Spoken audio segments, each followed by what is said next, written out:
तो बच्चों आज हम किडनी के बारे में पढ़ेंगे, जो आपकी बुक का 10th क्लास का बहुत इंपॉर्टेंट टॉपिक है। यहाँ पर आपको एक 3D डायग्राम दिखाया गया है किडनी का। देखिए, दिस इज द किडनी, जहाँ पर आपको एक आउटर स्ट्रक्चर दिखाई दे रहा है और हम इसका ही इनर स्ट्रक्चर अभी देखेंगे। ये देखिए, जब मैं इसको ऐसे रोटेट करता हूँ तो आपको ये इनर इंटरनल स्ट्रक्चर दिखाई देता है। तो यहाँ से देखिए, आपका ये एक नॉच दिखाई दे रहा है आपको इसके अंदर।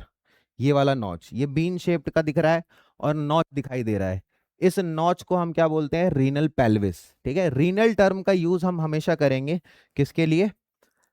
किडनी के लिए। ओके, जैसे हार्ट के लिए कार्डियक टर्म का यूज किया जाता है, ब्रेन के लिए न्यूरो टर्म का यूज किया जाता है, उसी तरह किडनी के लिए हम रीनल टर्म के लिए का यूज करते हैं। ओके, और रीनल पेल्विस कहा जाता है इसको। जो नॉच आपको दिखाई दे रहा है, बीन शेप्ड का स्ट्रक्चर है, उसमें आपको एक नॉच दिखाई दे रहा है। This is called pelvis, renal pelvis. Okay, अब अगर हम यहाँ पर देखें तो इस नॉच के अंदर आपको आर्टरी और वीन्स एंटर करती हुई दिखाई देती है। यही वो एंट्री पॉइंट होता है जहां से आर्टरी और वीन्स अंदर जाती है। ओके, और एक स्ट्रक्चर आपको यहां से बाहर निकलता हुआ दिखाई दे रहा होगा।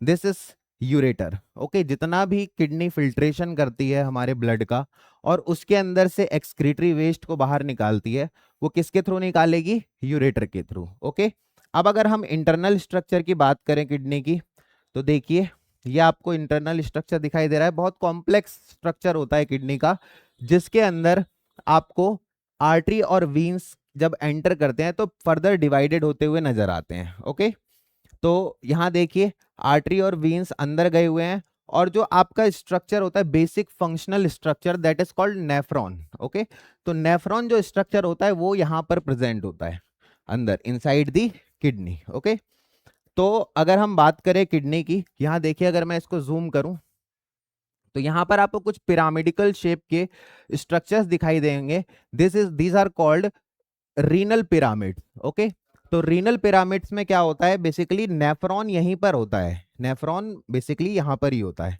ठीक है, यहाँ पर स्ट्रक्चर बना होता है और अब इसके आउटर पार्ट में आपको दिखाई दे रहा होगा डबल लेयर्ड एक मेम्ब्रेन है। Okay, this is called capsule. क्या बोला जाता है इसे? Renal capsule. ओके, तो रीनल कैप्सूल क्या करेगा?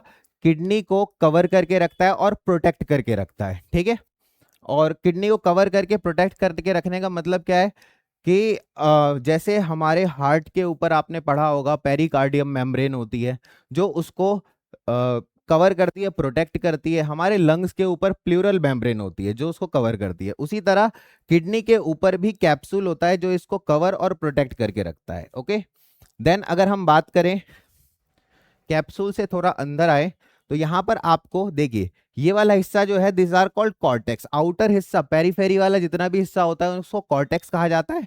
और जैसे ही आप उसके अंदर आओगे, जो इनर पार्ट होगा, this are called medulla. Okay, इसीलिए ये जो पिरामिडिकल स्ट्रक्चर्स आपको दिखाई दे रहे हैं, इसको कहा जाता है रीनल पिरामिड, मेड्यूलरी पिरामिड्स, क्योंकि ये मेड्यूला के अंदर प्रेजेंट होते हैं, सेंट्रल पार्ट में प्रेजेंट होते हैं। अब यहां देखिए, जब हमारा ब्लड आर्टरी के थ्रू और वीन्स के थ्रू अंदर ट्रेवल करता है तो यहाँ पर जो नेफ्रॉन होते हैं, स्ट्रक्चरल यूनिट जो होती है, ये क्या करती है?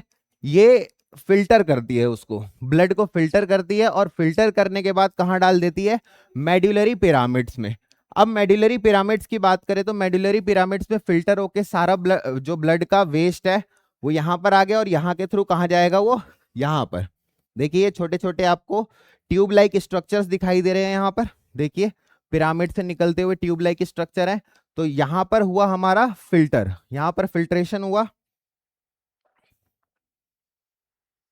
यहां फिल्ट्रेशन होता है और यहां से फिर जितना भी फिल्ट्रेट है वो इस स्ट्रक्चर में आता है, ट्यूब लाइक स्ट्रक्चर में। These are called calyces, renal calyces कहा जाता है इनको। और रीनल कैलाइसिस में जब फिल्ट्रेट आ जाएगा, रीनल कैलाइसिस से रीनल पेल्विस के पास जाएगा और रीनल पेल्विस से देखिए किडनी के बाहर की तरफ एक स्ट्रक्चर निकला हुआ है। This is what is this? This is ureter. और ये यूरेटर फिर जितना भी फिल्ट्रेट होगा उसको लेकर कहां तक चले जाएगा?